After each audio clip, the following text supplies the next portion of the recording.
Welcome, friends and colleagues, to the first Africa-China Initiative event of 2024. For those of you who don't know me, my name is Yoonjung Park, and I'm the Program Director of the Africa-China Initiative, or ACI, and an adjunct professor with African Studies at the Walsh School of Foreign Service at Georgetown University. ACI is now in its second year at Georgetown. We are hosted by the African and Asian Studies programs of SFS and funded by the Henry Luce Foundation. ACI's overall aim is to promote and facilitate nuanced dialogue around Africa-China engagement and share new evidence-based Africa-China research produced by experts from around the globe. Our event series is co-sponsored by our two amazing partners. At Georgetown, we work closely with the Initiative for U.S.-China Dialogue on Global Issues, and at Howard University with their Center for African Studies.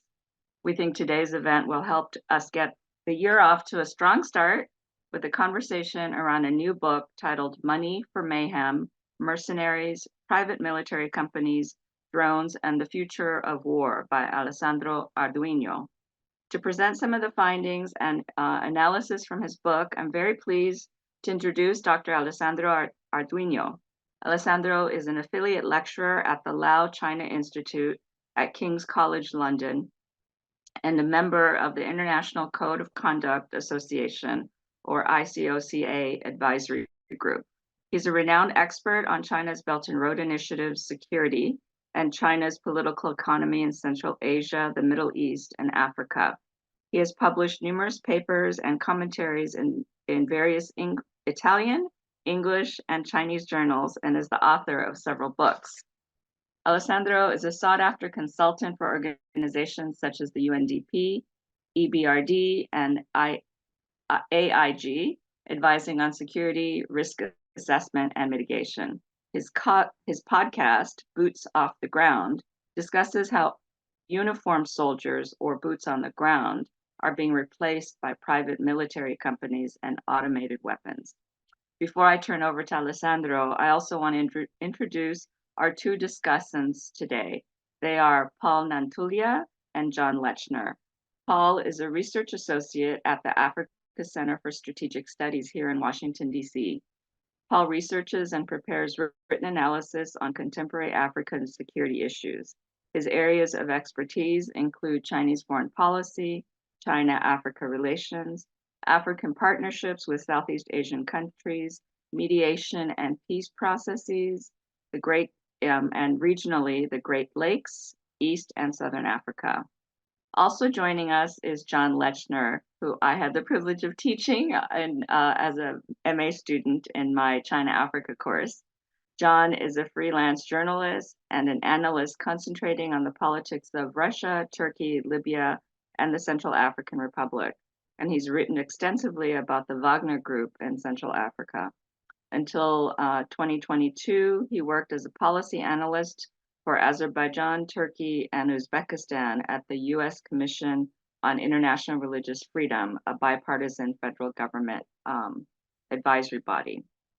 Alessandro, just in terms of how the logistics of today and how we're going to time things, Alessandro will start us off and speak to his book for about 15, possibly 20 minutes. We will then hear from John and Paul. Paul first. Each of them will have about 10 minutes to make some preliminary remarks and ask some questions. That will leave us with plenty of time for questions and discussion. I would ask the members of the audience to please type your questions into the Zoom in the appropriate box for Q&A. After Alessandro has had an opportunity to address Paul and John's comments and questions, I will then start taking questions from the list. With that, let me hand over to Alessandro. And again, thank you so much for being with us. Thank you so much, Professor Yoon, for having me today. And thank you to all the organizers. It's a privilege to be with you and to have a chat about why I wrote Money for Mayhem. Basically, if we want to summarize 300 pages in one sentence, is that mercenaries are back and are here to stay. When I was working on the theoretical framework of the book, I was very interested in underlying how we really need to concentrate on the fact that the definition is very important. Mercenary, private military company, and private security company are three distinctive actors that more often than not are blurred together. In my book, I look with a quite wide geopolitical lens, looking at the footprint of mercenary, PMC, and PSC all over the world, and I'm looking more at three different actors. Moving on from the discourse from private military company in the West, the case like Blackwater in Iraq and Afghanistan. In the book, I'm discussing the role of mercenary and PMC across the globe, focusing on Pakistan, Afghanistan, Central Asia, and unfortunately, one of the regions that attract most attention during my research is Africa. So as I said, the historical cycle of professional soldier being in the public eye is back. And in Africa, it's undeniable that the role played by mercenary and PMC is increasing footprint and at the same time is increasing uncertainty and insecurity. But why there is this trend toward the state privatization, we can call it, of the monopoly on violence or on the monopoly on force? Basically, this trend has different reasons for different nation states. As I mentioned before, if we look at the Blackwater model, for example, in the West is being efficient and be economical in support to the conventional armed force. If you look at several countries, especially in the Middle East and the Gulf state, there is a necessity to increase the manpower. So in this case, we have contract soldier. There are a lot of examples. If you look at Bahrain, there are contract soldiers from Pakistan, from the Baluch minority, or even if we look now at a forgotten war that is getting more to the news thanks to the Houthi hijacking ship, and is the war in Yemen. If we look at the coalition, then there are contract soldiers in which the language most spoken is not Arabic, it's Spanish, because you have South American contractor, mostly from Venezuela and Colombia. And then finally, we come to the two subjects of the discussion today that are China and Russia. In China, first and foremost, the role of private security outside China is to protect the Belt and Road Initiative from criminal and political violence. And then we have the use of mercenary just to hide military force in plain sight, and this definitely is the case of Russia, in Africa, in the Middle East, and even in Ukraine with the Wagner Group. So as I said before, there is an increased trend by the state to outsource the use of force, and unfortunately, there is not the same trend in trying to regulate it. In Africa is not a news. Mercenary has been a fixture in the security arrangement since the second half of the 20th century, and they have been used to protect leader, or more often to install new one in conflict zone. And it's the case right now with the Wagner Group in the so-called Coke Belt from Mali to Central Asia, to Central African Republic, and so on. So as we see this trend rising, when I was looking at the book, it was quite interesting when I was doing the research to see how historical phenomena that have been constantly affecting warfare and the future of warfare in the past are returning as we speak. And one most important is that mercenaries are on your side until they are not. And then I do believe that in Russia, Mr. Putin learned the lesson not long ago with the armed mutiny of Mr. Prigozhin. But then getting back at the role of private security, and in this case of this new actor, China and Russia, we can see that the rise of Chinese private security and the rise of Russian mercenary is shaping the market for force far away from the corporate path that the United States set up as a trend during the conflict in Iraq and in Afghanistan. So if we narrow down to Africa, what are the trend and what mercenary can contribute in promoting uncertainty, increasing risk, and insecurity. Basically, there are 4 issues that I address in my book. One is mercenaries are prone to ignite conflict. They thrive on chaos. This is the case, for example, for the Wagner Group. More conflict, more uncertainty means more money and means employment. Then, of course, they promote an increase of insecurity and instability.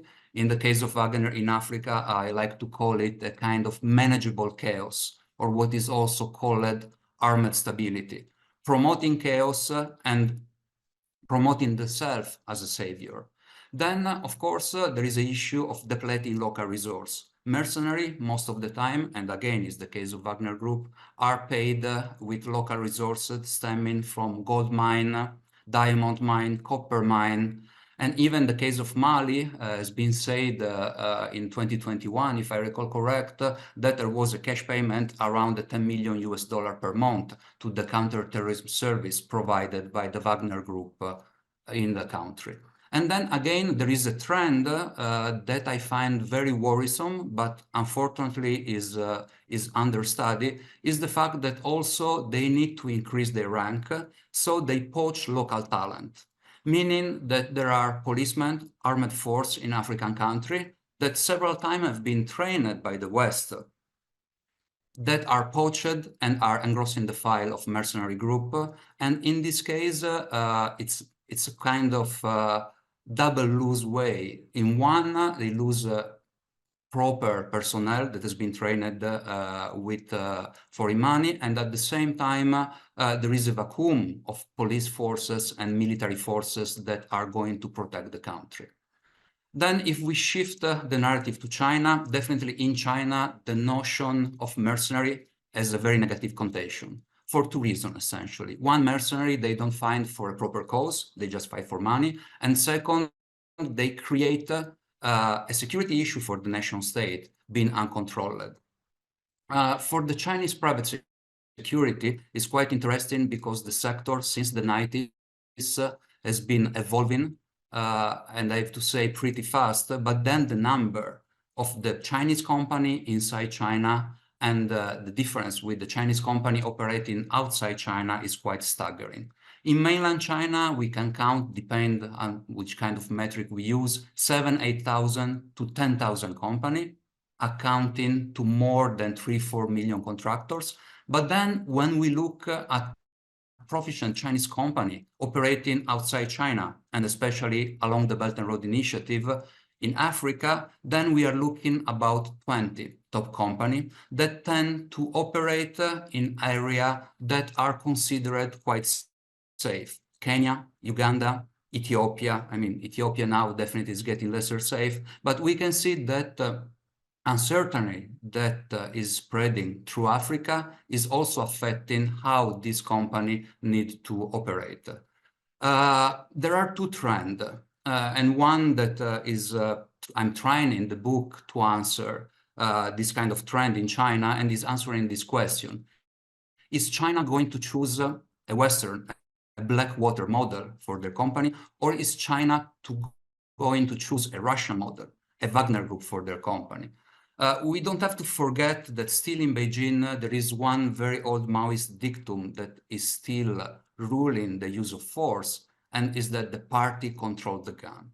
Having said that, Chinese private security companies are looking to diversify on a Chinese model, how to protect Chinese investment and Chinese personnel from being kidnapped, from extortion, and from other kind of violence. And then you have top Chinese company protecting Chinese at sea, like Huaxin Zhong'an Group, Huawei, Highway, Kunlun Lion Security Group, and even FSG. FSG is quite interesting, in my opinion, because it's a joint venture that has been created by Eric Prince, who is the founder of Blackwater, open in Hong Kong, cooperating with CITIC, who is a China economic and financial juggernaut, and still now, still 2021, when Mr. Prince opted for less role in the company, is still providing logistic and advanced security service, especially in Africa. And then with this company operating in much safer area, definitely there is still some area of friction and private security, private military, and even with mercenary. Not long ago, there was a case in Central African Republic, not far from Bangui, of the terrible killing of 9 Chinese miners. They were killed in cold blood. The finger were pointed for a while, even at the Wagner Group, while the government was adamant that was a rebel force in doing it. But why the issue of the Wagner Group there? Because there is an overlapping of interest. Wagner Group is paid in car, in concession, on diamond and gold mines, same as it's happening with the Chinese company. So while at higher level in Beijing and Moscow, there is this no-limit friendship with the two countries, in Africa, with boots on the ground, is yet to be seen where the no-limit friendship is start to find some issue and some problem. And then, of course, when I say that there was this option of Blackwater model for Chinese private security company, for a while, Chinese security company, Chinese academician, Chinese security specialists flirted years ago with the idea of having a Chinese Blackwater. It didn't work for simple fact that geopolitics got into the middle, and with the increase of friction between US, especially starting with the Trump administration, and with China, state-owned enterprises were not inclined to work with the Western security provider. Having said that, at the same time, and I remember very well because I was in China, in Kunming, during a private security forum, there were many Russian private military companies offering their service to Chinese private security force, especially on anti-piracy and maritime security. So basically, at the time, the Russian and still now have, let's say, 3 key advantages that they like to use when they address possible cooperation with China to protect the Belt and Road Initiative. First advantage, and it worked very well with anyone, but especially with Chinese company, they are very competitive in pricing. They are a way cheaper than the Western counterpart. Then they have experienced contractor with proven record in battle, and they underline a lot this kinetic part of the offer.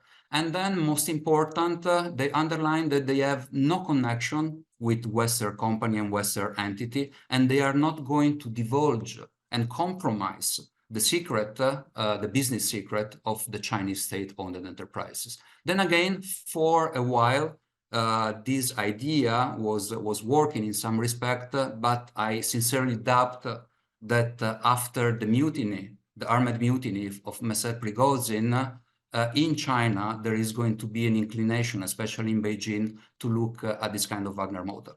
While I was researching for the book, I tried also to look at the Chinese point of view, how Chinese security experts, security pundit, and especially the Chinese academia look at its own private security force. And it was quite interesting because there is an open critic to how the Chinese private security is developing right now.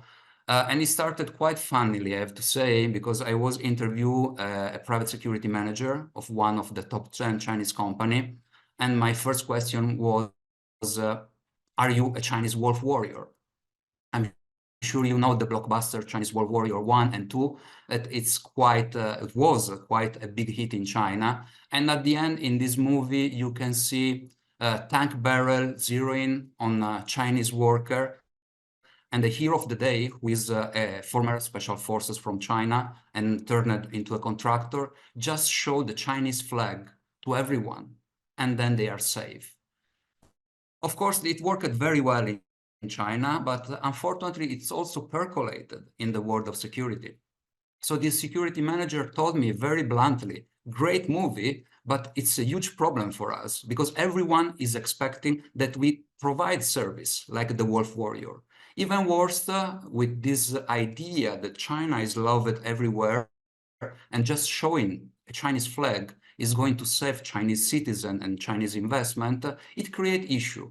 At the time of Russia invasion of Ukraine, in Kyiv, the Chinese embassy on WeChat, if I recall correct, wrote a message that if a Chinese citizen need to travel, especially by car, show your flag, show the Chinese flag.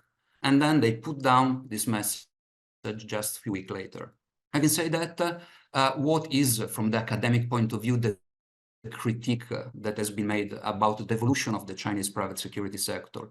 First and foremost, it can be summarized in 4 points. The need for law and regulation. While Chinese private security law evolved in a very detailed way from the 1993 to 2019 to today, I do believe in a few months we are going to see a new evolution of this law. There is an ample gray area that surround Chinese private security company operating abroad. And unfortunately, this gray area is prone to abuse, especially for what I like to call the do-it-yourself private security company, especially in Africa. Company that open shop without the right credential, bribing for certification, and creating more headache for Chinese government and for local government than providing security service. Then the second critique is related to the lack of one-stop shop for the Belt and Road Initiative. BRI has been for more than 10 years expanding from Central Asia to Africa and to other directions, but then still there is an overlapping of different Ministry of Foreign Affairs, Ministry of Interior, State Security, and so on. And for Chinese private security company, there is not an exact one window that they can rely to. Third, it's quite important, the gap between Chinese private security and their international counterpart. There is still a huge gap in terms of capabilities and the need to find the proper talent. Proper talent doesn't mean someone that can use a Kalashnikov, but mostly someone that is able to understand crisis, to mitigate crisis, to know the language, to know the culture of a place. And this is something that Chinese company, private security, are still scrambling to find this kind of HR position. And last is quite interesting, and it sounds still very Chinese, is to use the effort of Chinese private security company to promote the BRI in a positive light, promoting a good image of China, and at the same time avoiding that kind of problem that can create issue for Chinese win-win narrative. And by problem mean some kind like Nisour Square Blackwater massacre, or the Wagner Group issue in terms of human rights.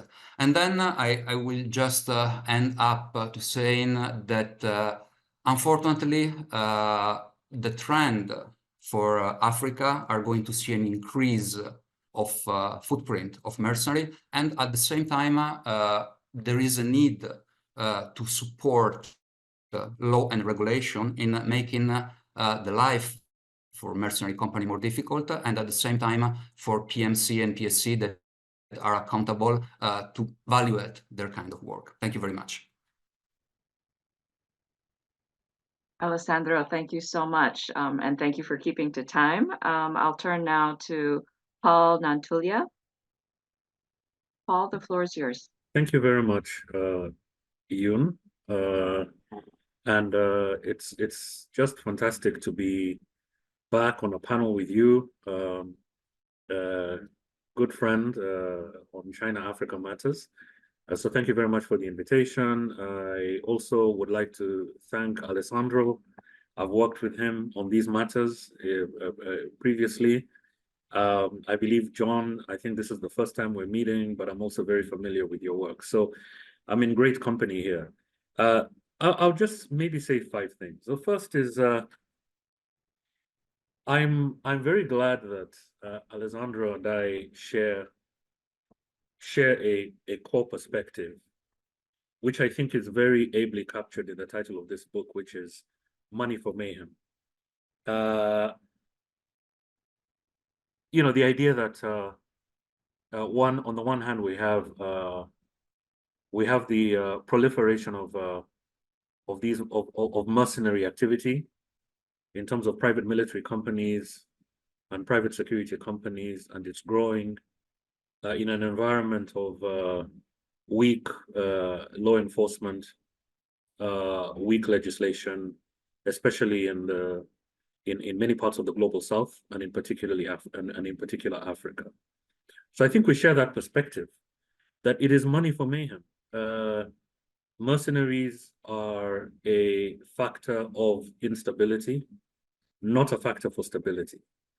And I think this is a very important point that sometimes policymakers find somewhat difficult to fully appreciate and understand.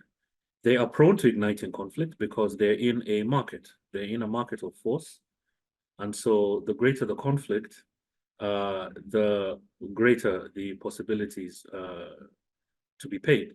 And sometimes that payment is in foreign currency, other times it's in mining concessions, like we've seen in the Central African Republic. So Alessandro and I share that, we share that perspective.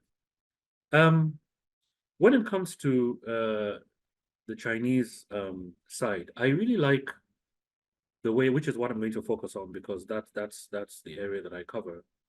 I really like the way that a very comprehensive picture is provided about the evolution of law and policy in China and administrative rules going all the way back to 1993.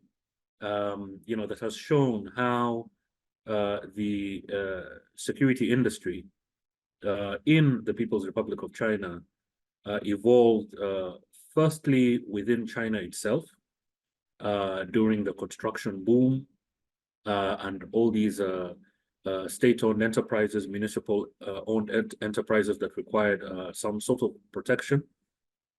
And then in the context of the going out strategy, how these firms then followed state-owned enterprises into developing, particularly developing markets. So I really think Alessandro does an excellent analysis of that. And I think that, it brings me to the third point, which is that security contracting with Chinese characteristics. The Chinese model is very, very different from the model that we have seen being employed by Russia, by Russian security firms, and by American firms like Blackwater and others. It's a very different model. It is evolving in a completely different context. Alessandro, I think to your point of the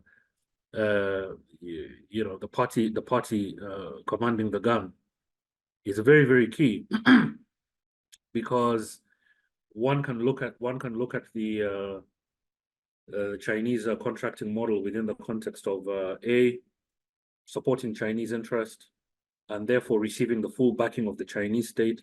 But on the other hand, it's also a double-edged sword because it raises questions about the monopoly of force. And the monopoly of force, which is connected to the survival of the Communist Party of China, is a fundamental concept, which is even stronger, I would argue.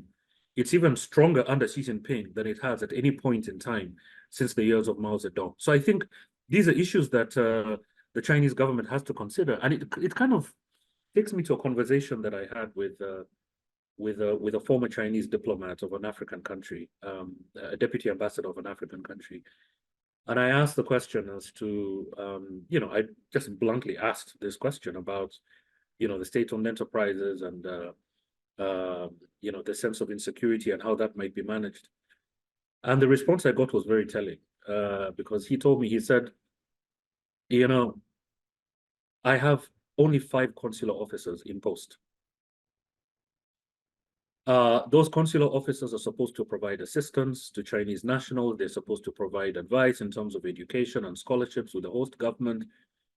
They're supposed to cover the activities of state-owned enterprises. They're supposed to, do immigration, visas,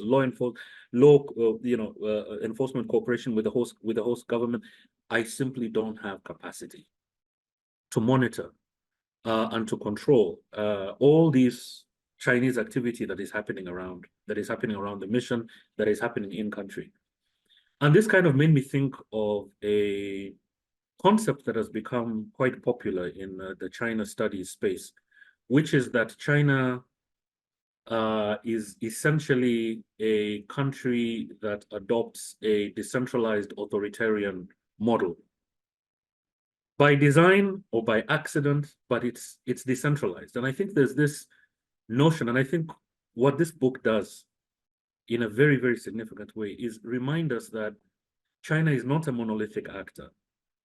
There's a plethora of actors, state-owned enterprises, municipal-owned enterprises, competing for budgets, competing for attention, competing for BRI money. I mean, when you look at a website of any Chinese security firm, they all describe themselves as doing work, supporting the Belt and Road Initiative, supporting the Going Out strategy, and so on.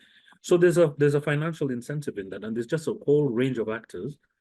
And so the idea that the People's Republic of China is this monolithic actor that controls everything that happens with its firms and different entities, that sees everything, that hears everything, is false. Is false. And I think that also that fluidity that happens on the ground in terms of do-it-yourself companies. I mean, we've seen situations, for instance, in Zambia, where Chinese workers were arrested for providing allegedly boots and military equipment to members of the wildlife service without authorization from the Zambian government. Was the Chinese government involved in that? Was the Chinese embassy even aware of that? This is an open question. So I think, looking at the Chinese model and how Chinese security contracting evolves, I think the book really, really does us a great service in helping us understand the details and the ins and outs of the Chinese contracting model. The fourth point, which Alessandro and I have discussed for a long time, is the concept of private as it applies to China, because the Chinese law is very clear, and it's really been cited in the study, that the Chinese government has got to have a stake of at least 50+1 in every firm that seeks to provide security services, whether it's domestic or international.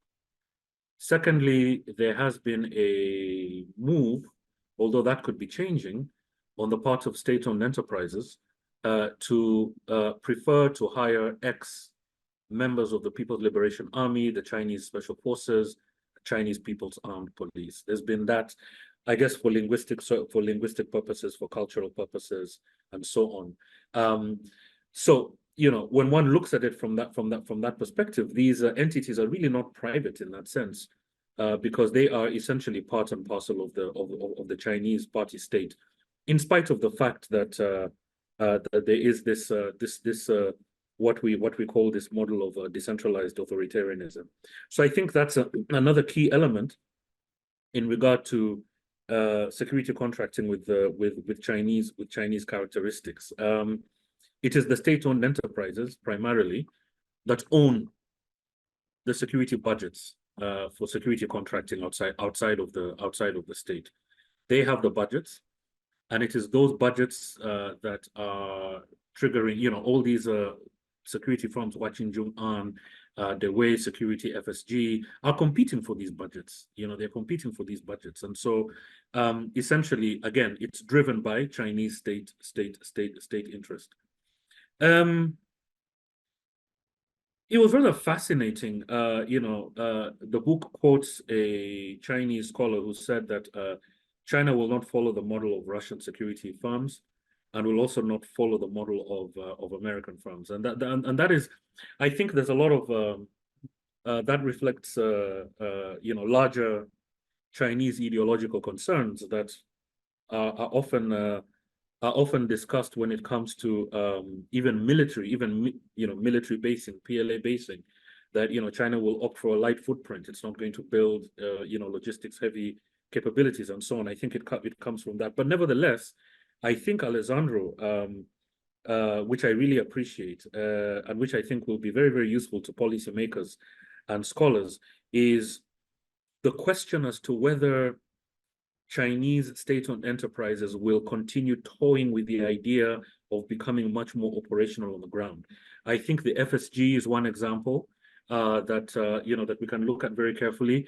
The other example is the UK-based China Overseas Security Services, which describes itself, just like the FSG, as a Chinese entity that relies on Western security expertise to conduct its work. So I think this is interesting, and it's something that one of the questions I'd like to ask is, do you see this evolving, and do you think that Chinese security firms, what I call hybridized firms like FSG and the China Overseas Security Services, Chinese firms that recruit Western expertise, are we going to see more of that? That is one question I'd like to ask. The other question I'd like to ask is the law enforcement and extradition piece of this. Because 10 years ago, China did not have a single extradition treaty with any African country. Today, those extradition treaties are growing. And we have seen, for instance, the extradition of wanted Chinese persons from different African countries that has been conducted through joint operations between Chinese and African law enforcement. We've seen this in Kenya. We've seen this in Egypt. We've seen it in other parts of North Africa. And I wonder if you could say something about that, because that also touches on the whole idea of a hybridized security that I mentioned earlier. So that's my second question. Then the third question, and I hope I'm not overloading you with this, is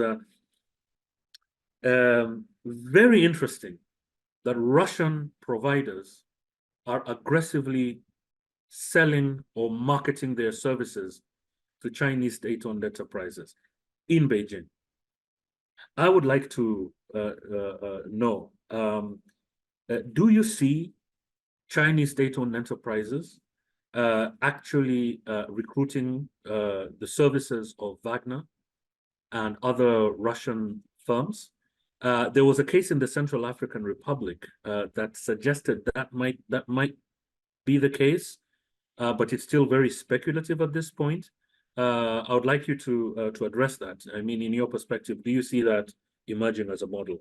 So I think I'll stop there. Once again, it was really an honor for me to be addressing this forum. Thank you. Thanks so much, Paul. Really appreciate your comments and your questions, and Alessandro will attend to them shortly. Before that, let's turn to John Lechner. And I think he's going to focus a little bit more on the Russian side of these equations. Go ahead, John. Sure. Thank you again, Alessandro. And also thank you, Paul, for those insightful comments. And I'll probably try to build off a little bit of some of the themes that Paul was introducing as it applied to the Chinese private security companies and in terms of how kind of we think about Russia. But first, what I loved about the book is that I think Alessandro did an amazing job of introducing to readers the overall space and the overall context, the market in Africa, and a lot of the pull factors that exist for these private military companies, private security companies, what have you. I think kind of it's been maybe it's understood among folks who really study this pretty well, but I think it's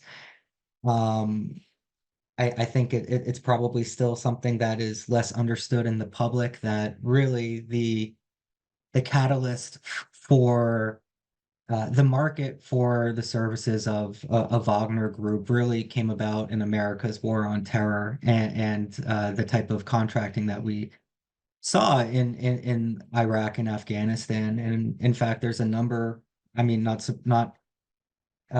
unsurprisingly, there's a number of guys in Wagner Group who worked for Western contractors in Iraq, in Afghanistan.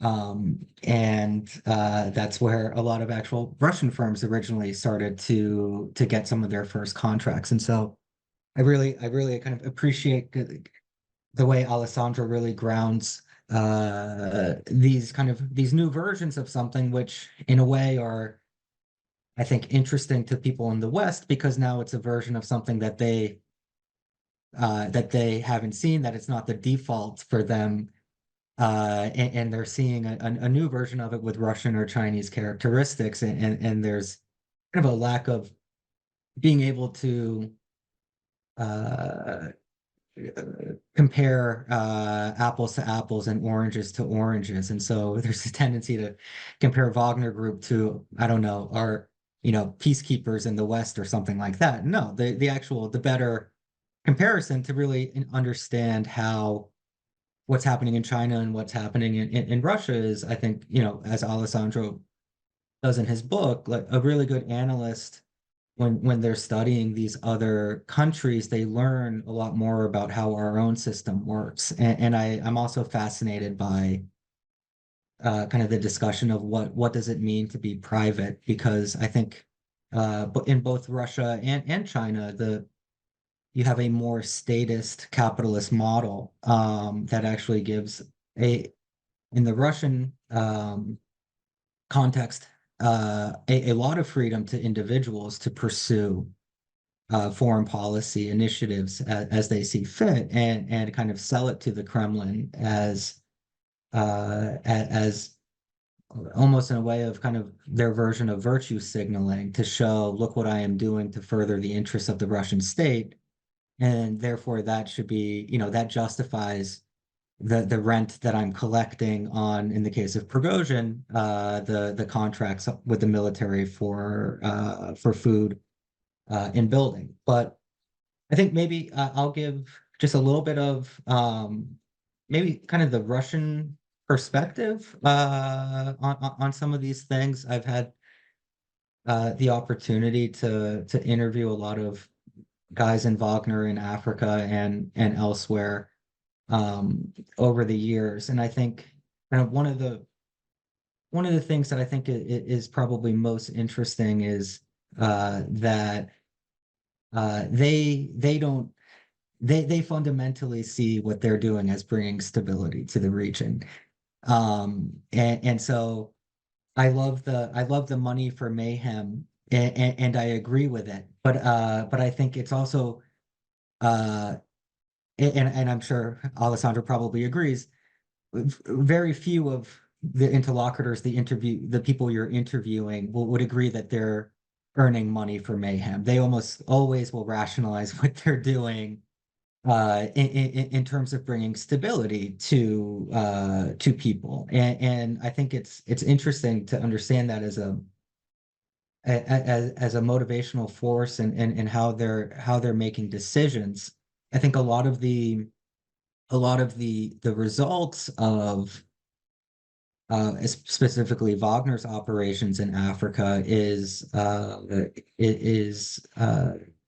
essentially the results that Wagner is operating in these very incredibly complex conflicts, where there's a lot of local agency, a lot of powerful local actors who present serious obstacles and challenges to whatever Wagner is trying to achieve. And I've been able to spend a long time traveling around in the countryside in the Central African Republic, and you get a sense right away that, this is a country the size of Texas or France, with a population of 5 million, and 1,500 to 2,000 mercenaries is not all of a sudden they can't be everywhere at once, and local actors actually have quite a bit of agency and power in choosing how they partner with Wagner, or how they fight against it, or how they negotiate some sort of kind of territory in between. And I think that what is interesting from that is looking at how Wagner kind of fits within these long-term forms of governance that we see in Africa. And so, Wagner certainly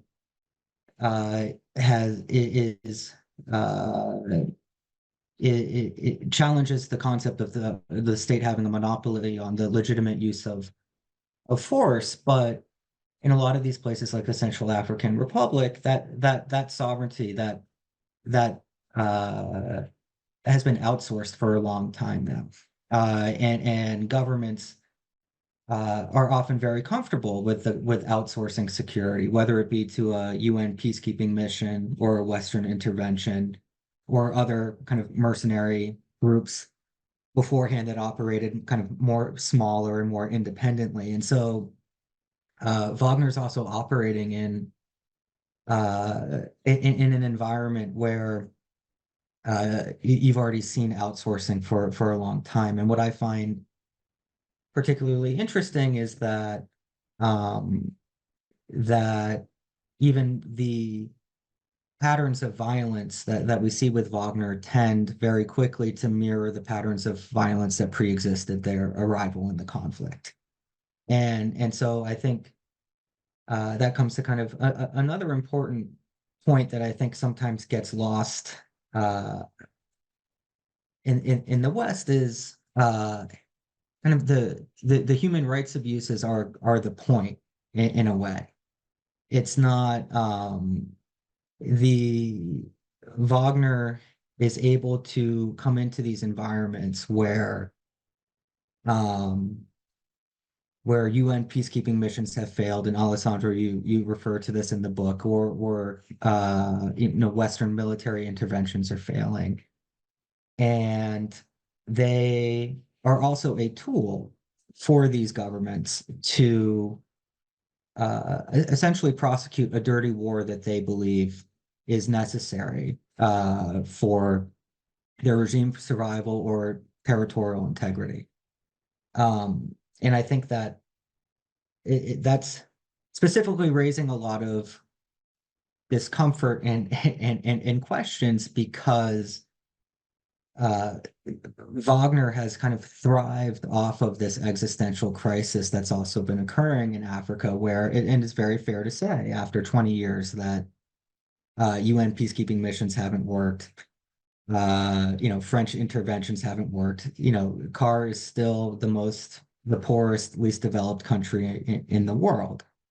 And so Wagner does have, at least initially, a very good selling point on why maybe it's worth trying to make a change or take another tack. And so I think it's important to also look at the ways that Wagner is also being used by Africans to further their own political and strategic objectives, and how that fits in with kind of the overall kind of governance systems that we've seen before. And the other thing that I think is interesting too, from kind of the Russian angle, and this is kind of leads to my main question, is what I think we saw, especially in a place like the Central African Republic, was that that Prigozhin was able to kind of carry out all of these wide-ranging different types of operations, whether it be the actual security operation to he actually put together a peace deal with the armed groups that was UN recognized before they did a counteroffensive, to expanding into all facets of kind of the economy, mining, all of these things, because in a way, it was because the CAR was not an important country. It's not an important country to any major power. It's not important to the US. It's not important to France. It's not important to Moscow. And Prigozhin didn't have any competing security institutions like he did in Ukraine, as we saw later, that he had that kind of would keep him in check. And so what I've found kind of particularly fascinating about Wagner in Africa is that yes, they were a uh, they were a means for the Russian state to further its influence, however defined, kind of in Africa in a new place. But I think that they, and specifically Prigozhin, was very much crafting the narrative of what Russia's interests in Africa were. And I find this to be also something that's particularly fascinating about these security entrepreneurs like Prigozhin, like the Eric Princes of the world. And I'd be curious to hear kind of the Chinese perspective on it, is that I think these are some of the folks that we can see most clearly how geopolitics doesn't descend upon us kind of ex machina, but they're made by and created by people, creating narratives and framing, often in this case, like profit incentives as furthering the Russian state. And so I'd be very curious to know, kind of within the Chinese context, I think we've heard a lot of the top down, but I'd also be very curious to know how these private security companies are lobbying the state for their stake and what BRI should look like in a way, if that exists. And so it looks like my time is coming up, so I'll end it there. But thank you. Thanks so much, John. And both you and Paul will have opportunities to engage in kind of more of a discussion with Alessandro just now.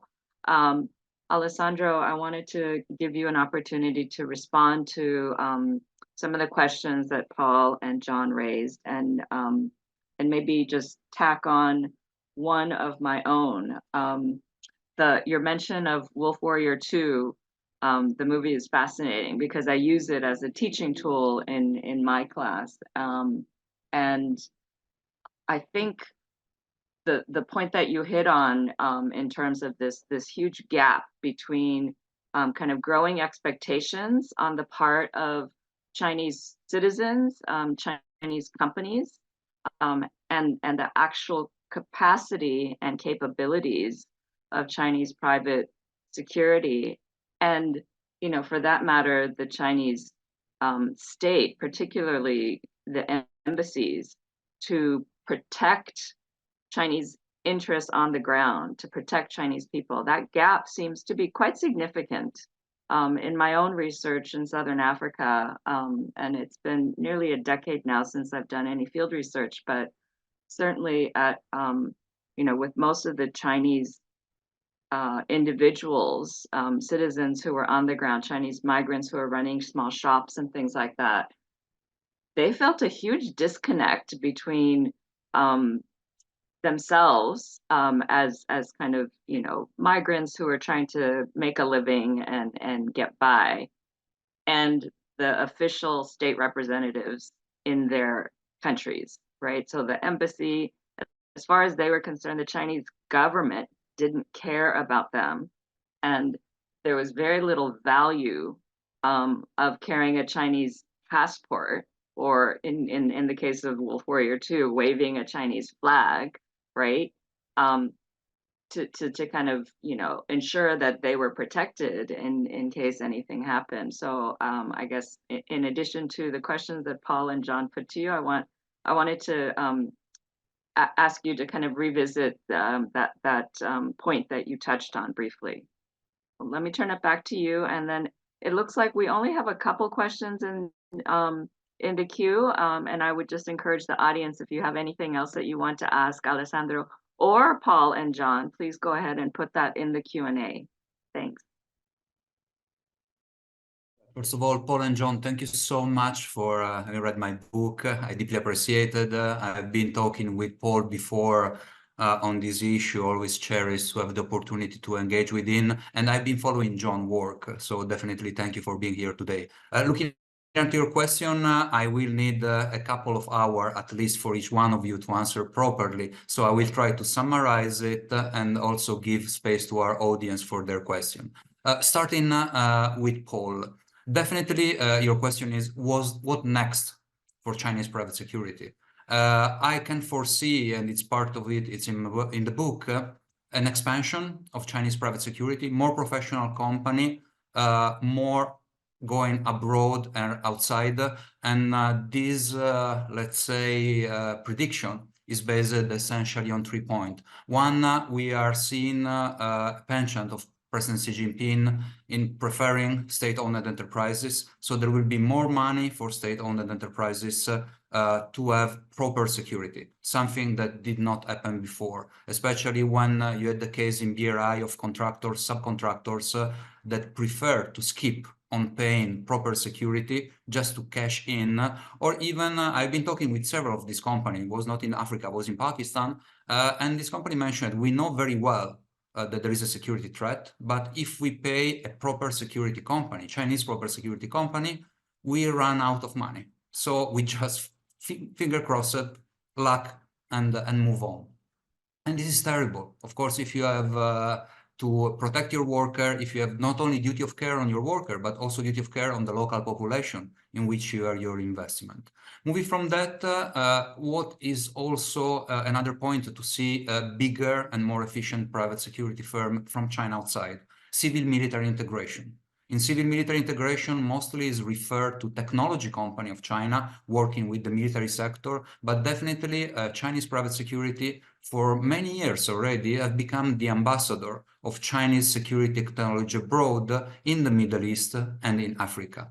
And third is a kind of supporting the People Liberation Army abroad in multi-domain operation, meaning if there is the need for evacuation of civilian, they can support with boots on the ground, unarmed boots on the ground, or also provide some other kind of strategic offering that is ground intelligence. They know what happened, very local with very granular detail, something, as Paul mentioned, that even consular service is very limited. Just figure it out not long ago, People Liberation Navy was extremely efficient in exfiltrating Chinese from Libya when Muammar Gaddafi regime fall. We are talking about 33,000 people. So I'm sure no embassy will have the ability to just find each one of them. And it happened in all area of the continent. Then again, if we move to the other question in terms of law extradition, that is a great question.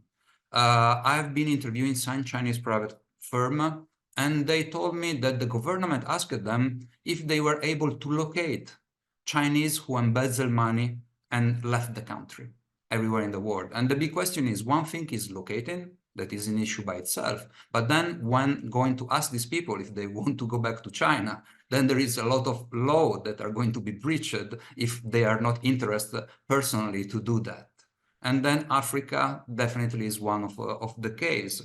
Moving from that question to the Russian question. Before Wagner became, let's call it the flavor of the month, is now that every media is talking about Wagner and so on, I've been following previous Russian PMC like Slavonica Corp in Syria, from which Wagner started, because Wagner was, Dmitry Utkin, who is the founder of Wagner, was working in Syria for Slavonica Corp, and several of these companies offered mostly anti-piracy solution to Chinese private security firm protecting COSCO and other container ship vessel. At the time, the problem, again, in the Red Sea was not the Houthis, as is now, but it was Somali pirate.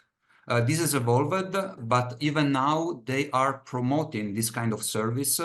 And there is a new alliance, and it is with your third part of the question, Paul, in hybrid, having Chinese private security who use foreign expertise. There has been a lot of Western private security and private military firm cooperating in the past, less now. There are still, for example, Israeli security consultant working individually with Chinese company, but then you have this Russian company offering service in terms of anti-drone capabilities. I was in Macau just not long ago, and there is this new alliance that is spearheaded by Chinese private security firm, but it has inside this Macau International Security Alliance several foreign companies, including Russian one. We don't have to forget, and this helped me to move to John's question that in Russia, private military companies are illegal. According to the law, I think is the 358 or 359 from the Duma, Chinese security company can register, have some kind of weapon, but not private military at all. This is not going to change because it also is being used by the FSB and by the Russia Ministry of Defense to keep in check private military organizations that are outside the country. And then now moving from Paul's question to John's question, I didn't discuss much for matter of time, but another angle that I used in my book is the anthropological angle, looking at one question: why someone today want to do mercenary as a career? Why you want to become a mercenary? Basically, put yourself on armed way just for money. And as John underlined correctly, talking with several of these contractors and even mercenary, money is a big and important issue, but it was not the core issue. For example, looking at the book that is published in French language recently about one of Wagner commander in Syria, Marat Gabidulin, he's a Russian Uzbek origin. He didn't mention he was there for the money. He said, we saved Syria from ISIS. We are the savior. We are the one that correctly fought ISIS. So there was this moral ground. I had other contractors that were working in Afghanistan, protecting Chinese hotel in Kabul. And I was telling them, you're just there for the money. What is the case? And say, no, because I can do better than other special forces. They want me. And the guy was a Singaporean commando.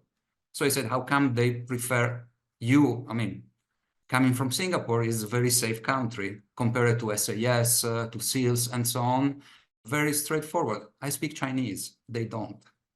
And it was several of the cases of the very personal granular story about this person that decided to work in this field of work. And one of the questions that I don't have the answer, but is very important in the book, is that there are also issues about modern slavery. Someone that is not interested in being a mercenary, but is forced by the barrel of the gun, or because he doesn't have any option, for example, in Syria, to put just a meal on the table for the family. So they are forced to go to fight in Nagorno-Karabakh, in Ukraine, in other parts of the world for really a limited amount of money, but just because there is not an option. And then this issue, I have a big question on this, that is an open, unfortunately, question. When a war ends, and fighter in a legitimate war between two countries come back home with PTSD and with all this problem, they have few options, especially when you grow up as a kid, 17, 18, 19 years old, fighting in a war. The war ends after 8, 9 years. What you put on your curriculum? That you're an expert with RPG, with drone assault, and so on. So the option, if you just don't drown yourself in alcohol and drugs, is just to move to another country when mercenaries are needed and where your skills are marketable. And this is a huge issue if we look at the ongoing war that we have now, but we need to start right now to ask this question. Otherwise, with this conflict will finish in 5, 8 years or more, you will have hundreds of young people that matured in a conflict zone, and they are going to be the next cannon fodder for the new mercenary group. And looking at the other question, I hope I'm not going to miss that one. The part of bringing stability to the region in a small area like Kar. Yes, you mentioned correctly that Prigozhin used this area where, yes, Russia used Wagner Group as a geopolitical placeholder on the chip. It costs nothing. They have a placeholder for area in which they have mining, right, port right, and so on. And it's also help to avoid sanction, because it provides diamond, gold, and hard cash to oligarchs that otherwise have no access to that. But at the same time, in my book, I started really early on to look at Wagner when it was not so famous. And the book was printed just 1 month before Prigozhin died. I was looking at trend. So Prigozhin was just a part of it. One of my biggest fear was not a Wagner 2.0, as we are witnessing now in Africa, when the Ministry of Defense of Russia is basically taking the reign of the group. My biggest fear was the splinter cell of Wagner. very small Wagner group with small commando unit being paid by local warlord to promote money for mayhem. If you look, for example, at the fight between FBI and the war on drugs, when the cartel in Colombia or in Mexico have been cut the head of the snake, El Chapo Guzman of Pablo Escobar, it didn't stop the flow of drug into the United States. It just splintered in very small organization, more difficult to find, and that was my fear about Wagner in Africa. And now moving to your question, and I hope I didn't miss nothing, growing expectation looking at Wolf Warrior. That was a big problem when the movie came out, but even before that, I have to say that in Chinese perception, in the media, especially on Weixin channel on Weibo, there was a tipping point on what you said. Is value of a Chinese worker abroad valuable for Beijing? And the answer started to be yes, it is, when there was the massacre of 3 top officials from Chinese railway construction in Blue Radisson Hotel in Bamako, in Mali. At the time, there was an uproar, the fact that how is possible that top Chinese managers are traveling and they have been slaughtered by terrorists, or even when ISIS captured one Chinese worker in Iraq and subsequently put him on sale online, and it was at the end killed by the terrorist organization.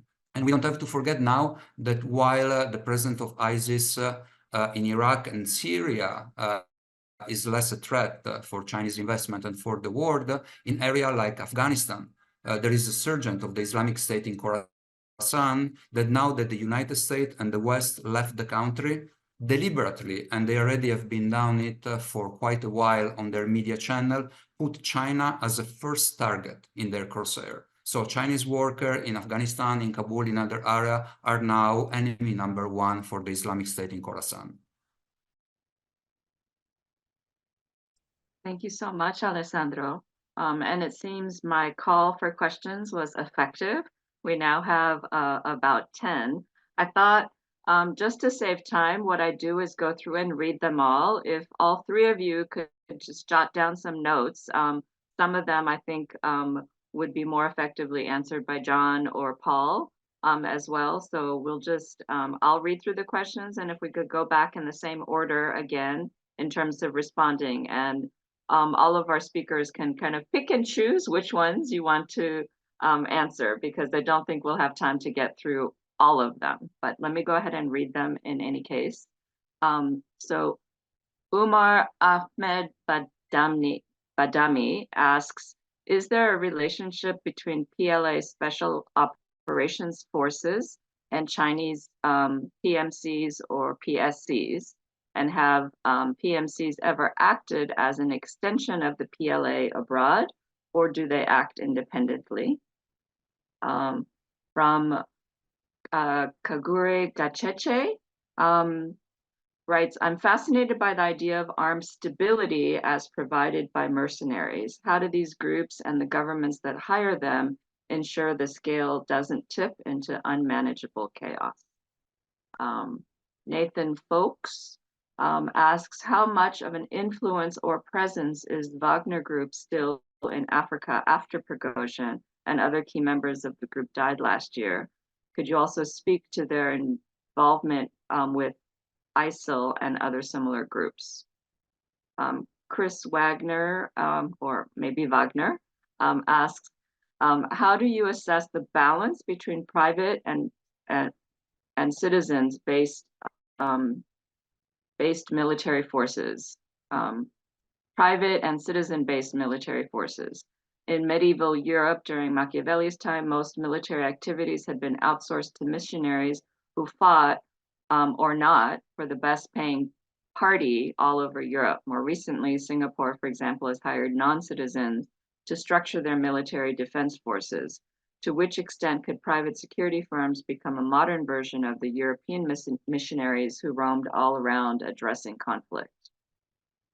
Rory Vine writes, I would like to hear some insight as to how the advancements in drone warfare and AI may impact the PMC industry moving forward. So Alessandro, there's an opportunity for you to speak a little bit about the drones. Georgi Bustin, and my apologies if I'm mispronouncing your names. Chinese PMCs are perceived as an extension of the PLA. Conversely, Russian PMCs are seen as the extension of the Russian underworld. Is this perspective well-founded? And that links to the earlier question, clearly. And then Bensi Tio asks of Paul or Alex, what would be the ramifications for Chinese private security contractors, say in Africa, should Chinese security personnel be able to, if they were armed, and should this situation occur where either a Chinese security personnel is killed or if a Chinese security personnel were to kill a foreigner in a gunfight altercation, how would this reflect on China's policy on peace and no use of force? And then I have a few more, just two more. Matt Kulm writes, thank you for your presentation. You mentioned the likely evolution of law that governs use of PSCs in Africa. Can you discuss if there are any implications and potential linkage of China's PSCs to China's global security initiative, which is still relatively opaque in details? Good question. And then he also asks, is there any coordination or integration of China's PSCs with China's various UN missions in Africa? Okay, I think that's it. Let me go ahead and turn it back to Alessandro. And yeah, if you can take 3 to 4 minutes to answer whichever ones you think you can succinctly answer. Okay, thank you. I mean, all fantastic questions and all really deserve a long time for answer because there is a really lot of food for thought in this question and they're very complex. Let's start from the top. Umar Ahmed Badami, relationship between PLA Special Force and Chinese private security. Yes, of course, most of the contractors that work for Chinese private security company come from the military and mostly are the one that previously were inside special forces. Having said that, also you don't have to forget that most, if not all, the CEO of this company are former colonel or even higher ranking in the military. That doesn't mean that there is just a direct link or an extension. If you look at US contractors, at Western contractors, or in the other area, it's quite normal and natural evolution that when you exit from the military, you find a job in a private security company and your former boss under the military is your new boss under the company. Having said that, of course, there are this linkage and there is a help among this small group of top private security company to have a preferential relationship with the ones that are going to pay the bill, that are the state-owned company. As Paul mentioned correctly before, outside China, we always tend to see China as this monolithic and very straight top-bottom organization. Is not the case. If you look at private security, there are several distinct core areas. One, of course, is Beijing, where all the company have basically their headquarters in order to talk with the reference, the ministry and the state-owned enterprises. But then there are core functions that are related to province. For example, in Kunming, you can find several Chinese private security that mostly operate on the Mekong River or even in Myanmar. Then you have other area like Hainan that is mostly related to anti-piracy and maritime security. Then moving to Shanghai, it moved more on Pakistan area or even Africa. Then I think Kagura question is pretty good for John. I will just have an hint saying that yes, the tip of the balance for the Russian in manageable chaos or armed stability is to preserve instability in order to get profit, to have a profit out of that. In this, I remember if someone quoted Machiavelli, there was a very old say in Italy that was a priest meeting a mercenary and just telling him, peace on you. And the mercenary said, why you are cursing me? If there is peace, I'm losing my job. And this is basically the issue of Kagure question, but I leave it to John, I do believe. Then Nathan, again, I think it's for John, if John is okay. Moving to Chris. Okay, back to Niccolò Machiavelli, that is one of the authors that I've been using and abusing in my book. Most of the military activity has been outsourced to mercenary. That was the case, in fact, that all during Renaissance in Italy, mercenary were considered like the Black Plague, but at the same time, everyone was employing them. And this is something that is coming back today. So to which extent they are becoming a modern version? In this respect, as I said at the beginning of my speech, it's very important to understand who is a mercenary, who is working for a private military, and who is working for a private security that abide to a code of conduct and to international certification. So if you mention Singapore, it's quite important because Singapore hired Gurkha, especially in the police force. I've been living in Singapore for more than 3 years, and at all very high-level meetings like the Shangri-La Dialogue, you always see Gurkha around. Then you have Gurkha working for the Indian Army, but the most famous one are the one deployed by the British Army. These are the case as Gurkha are becoming a brand. And it was also a case, this is a chapter in my book in which I found fake Gurkha in China.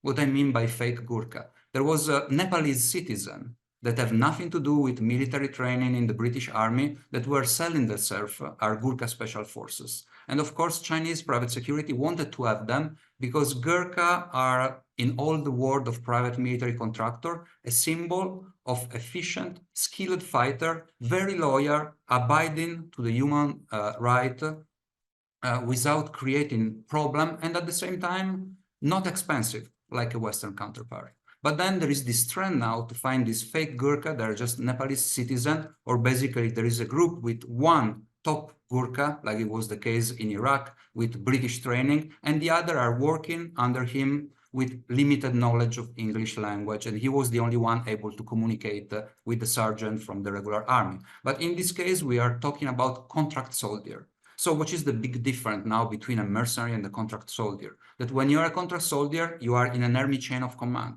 If you do something bad, the state who contract you is going to pay for that, and yourself. While mercenary, we all know how it ends.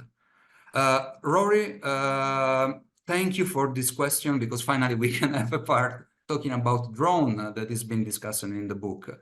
Future of warfare and drone, it's extremely important. I'm not going to delve on the huge discussion that is flooding the media today about the use of AI, swarm drone, and artificial intelligence choosing who to kill. It's already there. What I look in the book is a battle for market share on drone. What I mean for that, we have all the impression that top drones come from the US or even from Israel. That's the case in terms of quality. But if you look at US drone, the Reaper, for example, of the Predator, they have a sticker price. Like basically they are the Rolls-Royce in the armored drone market, meaning not many states are able to afford them. And at the same time, the state who can afford them is not sure that the United States is willing to sell them this kind of technology. So the market war for drone, combat drone, especially the aerial, or UAV, combat armored UAV, is between China and Turkey. These are the two leading countries that are increasing their share of the market. 44 war in Nagorno-Karabakh was a boomer, PR boomer for Turkish drone, the Bayraktar, that are now expanding all over, especially all over the world, especially in Africa. Ethiopia recently acquired other country that previously were a client of Chinese UAV. Having said that, this is a trend, and in my book, I look specifically at PMC. So you're going to have mercenary and private military company that in the future that is very near are going to offer in their service a pay-per-use of combat drone. So it's not only boots on the ground, but there will be drone with Hellfire missile and this combat capability that will be ready to be sold. But now I don't want to just keep answering anything. I just leave the floor to John and Paul that I'm sure will address better than me the other question. Thank you. Paul, go ahead. Yeah, thank you. Thank you very much. Let me start with Umar's question about the relationship between the PLA, the Chinese Special Forces, and the Chinese security firms. Well, it's a difficult question to answer because it's such a gray area. It's difficult to prove concrete communication and planning and sharing of information between China's statutory forces and Chinese security firms. This is extremely difficult to prove and discuss. But when we look at the empirical evidence, as Alessandro pointed out, there are some, there's definitely relationships that can be implied. Because as we mentioned before, the vast majority of people that are hired to work for these firms have long years of service in the PLA or in the People's Armed Police or in the Chinese Coast Guard or in the Special Forces and even different Special Force elements. For instance, in Kenya, quite a number of PLA Special Force elements, previous PLA force elements, had been recruited by Dewey Security firm, Dewey Security Service, to provide a security solution for the Belt and Road. It was a major Belt and Road project, the standard gauge railway. The Kenyans, I think there's a Kenyan in the chat who would know this very well. The standard gauge railway from Mombasa to Nairobi, now extended to Naivasha, had this arrangement. There were quite a number of them were from the Special Forces. So again, it's difficult to prove if there's a actual concrete communication between these different elements, but definitely a relationship can be inferred. And I think Kenya provides a good case study, because the beauty with Kenya is that the media is so active. There were quite a number of investigations that the media did, and so quite a lot of information that the Chinese studies community has about the behavior of Chinese security firms overseas comes because of the investigative journalism in Kenya, and I think even South Africa is also quite similar. Then Georgi, forgive me if I mispronounce your name, but the extension of the PL, I think that's connected to the first question. Yes and no. Yes, in the sense that the PLA itself and all these other China's other armed forces do have an interest, have an implied interest in this, because I think it's important to remember that within the Chinese military establishment, there's also a constituency in there that is pushing for a more muscular role, or rather responding to demands for the PLA to adopt a more muscular overseas role that is consistent with China's expansion, China's vision of being a great power, and the expansion of Chinese interest around the world. I mean, in Africa alone, there are over 10,000 firms, 10,000 Chinese firms. Some of them are implementing Belt and Road projects, and so on. So there's definitely this push. And I think what the PLA is doing is trying to react to that pressure. And a lot of that pressure is also coming from state-owned enterprises, which are part of the Communist Party of China decision-making architecture. So to that extent, there could be dotted lines that can be drawn between China's armed forces and the provision of non-statutory security services. Even if they're not armed, but nevertheless, this that relationship might be there. Bensi asked about the ramifications. Well, these would be huge. Obviously, it would reflect very badly. I think China cares very much about how it is perceived, especially in the global South. It has tried to position itself as a champion of the global South, as a brother of the global South. We saw this. I was an accredited observer at the recently concluded non-aligned summit and the China plus G77 summits in Kampala. And that's all the Chinese delegation was talking about, was that, China is a brother, China is, so China is very sensitive, and is very, very sensitive to negative media reporting, has been very sensitive to things like, the debt trap, allegations that have been thrown around. So definitely reflect very badly. We've seen cases where Chinese embassies have actually reacted to some of this misbehavior. One of the key examples that we can cite is the case in Zimbabwe, where a child of a ruling party member of parliament was shot by Chinese guards under very unclear circumstances. And in that particular case, I mean, the Chinese embassy had to speak and distance itself from those guards. It's still not clear which company provided those guards, but these were Chinese guards, and there were two of them that were implicated. So when things go badly, then definitely, I mean, the ramifications, and given that what Alessandro has pointed out and what the book points out, that there's going to be greater use of these entities, the ramifications in case things go badly will be very bad diplomatically for China. As far as whether there's a link within the GSI, this is not really clear. The GSI is a new concept, the Global Security Initiative.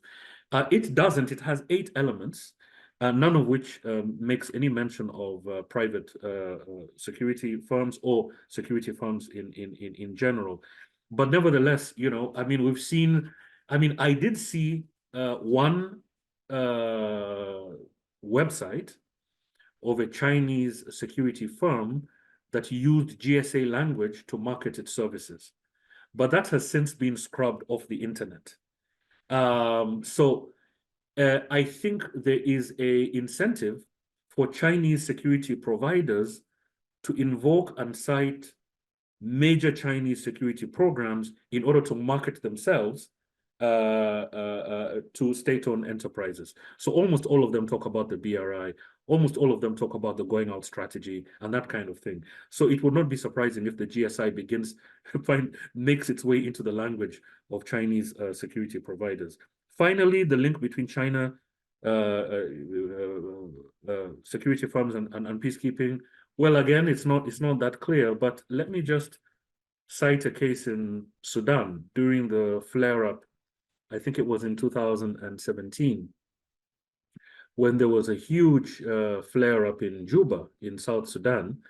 The Chinese peacekeeping elements that are part of UNMISS are allowed to protect nationals and assets as part of their mission. And China is the main investor in the oil infrastructure in both Sudans. When Chinese oil workers, about 300 of them, were trapped in that fighting, the peacekeeping element, the Chinese peacekeeping elements within UNMISS, did not venture out of the barracks. In fact, they were heavily criticized for that. What we saw was the way security trying to address that situation, but because they were unarmed and they were completely unprepared, they found themselves in a situation where they had to rely on elements of the regular army, elements of the rebels that were contesting that power, that vacuum of power, and also the UPDF, the Ugandan forces that had taken control of the airport. So again, this was a very, very confused situation, but one can easily see sort of an overlap and certain constraints between Chinese peacekeeping elements and Chinese security firms. And I think Juba was a major wake-up call for the Chinese security industry. I think I'll stop there for now. We're almost out of time, but I wanted to give John an opportunity to answer a couple of the questions that were kind of specifically in your area of expertise. Yeah, sure. I'll try not to keep people. For Kaguri's question on how do governments that hire mercenaries ensure the skill doesn't tip into unmanageable chaos? I mean, I think it mirrors a lot of respects how African governments and African leaders. I mean, we have to remember even if a lot of these countries are weak, these governments, their leaders have decades of expertise balancing outside powers, the Soviet Union, United States, Europe, in a way that in a way that they can extract as much resources and concessions as possible. They use the same tactics when it comes to Wagner. In Car right now, we've seen that there's a lot less interest from the Russian MOD in Car because, as we were kind of talking about earlier, it's not important to the Russian state at a state level. It was important to Prigozhin. And so all of a sudden you kind of see word about potentially a US private military company, Bancroft, coming into Car and potentially doing a deal with the government. You see word about potentially the Car government talking about the Russians building a base, a military base, not a Wagner base, but an actual military base in Car. These are like tried and true methods of drumming up competition between rivals to extract as much resources and to shore up your own regime as you can. And so I think kind of in the short, it mirrors that. And even the president of CAR, Touadéra, despite the years of working with Wagner, he, to his credit, always managed to keep dialogue open with the United States and keep USAID in the country. And he would still occasionally go and visit Macron and reach out to the French. And so these guys are very good. And very often they are more in the driver's seat than anybody else. How much of an influence or presence does Wagner Group still have in Africa after Prigozhin? Could you also speak on their involvement with ISIL and other similar groups? So as Alessandro mentioned, I mean, essentially, in different shapes and forms, Wagner's operations are coming under the Ministry of Defense. This is something that was always going to happen at some point within Russia's political economy. If your private initiative is a success, it eventually becomes a government initiative. And a lot of people think about that negatively, like, oh, the government shows up and you're kicked out on the street. But it's not. You get paid out and you also, potentially have, a title of colonel in the MOD all of a sudden. And that's where you make the real money, is inside the government, not outside of it. And so there's plenty of security entrepreneurs like Prigozhin who create these startups in a way similar to Silicon Valley with the hope that you get bought out at the end of the day. And that was always going to be the process. His death sped that along. But they're benefiting right now from something that's more structural, which is that they're real. I mean, we've talked a lot about kind of Chinese companies and Turkey, but they're right now in Africa, if for whatever reason your government does not want to or can no longer partner with the West as a security provider, Russia is your only option. And we're seeing a lot of very untied to Wagner disinformation or anything along those lines. A lot of grassroots mobilizing, a lot of civil society mobilizing in this kind of popular pro-sovereignty sentiment or anti-French sentiment in the Sahel. And that's putting even these authoritarian regimes in a difficult position in terms of who they can partner with. Because even these authoritarian regimes have to be responsive to the street. I mean, very often they came into power, often not too long ago in coups within a coup. And so political legitimacy, even if there's no vote, political legitimacy is a big concern. And we're seeing an increasingly claustrophobic geopolitical environment that's close to the Cold War, which is now to be anti-French means you're automatically pro-Russian. To be pro-Russian, you're automatically anti-West. And we're seeing these binaries develop, which security providers can take advantage of. And I feel like the Russian PMC is not an extension of the Russian underworld. Prigozhin did serve time in prison. He's definitely he leverages his thuggish aspects, but this is very much and as Alessandro said, where are the guys really coming from up until Ukraine? It's from the military, it's from the Russian special forces. That's where they get their talent from. And so I think that it's much more a product of the Ministry of Defense than it is the underworld. But that doesn't mean that there aren't people who can straddle those lines. Thank you so much, John. I want to thank all of our speakers, especially Alessandro, but also our discussants, Paul and John, for making this book event discussion so vibrant and fascinating. I certainly learned a great deal about things that I really don't regularly think about. I also wanted to say a quick thank you to Brennan Young, who is the ACI program assistant, as well as to Eleanor, who is the events coordinator for the Institute Initiative on U.S.-China Dialogue on Global Issues, for all their work behind the scenes. They make this event happen. We're currently organizing the rest of the events for the spring term.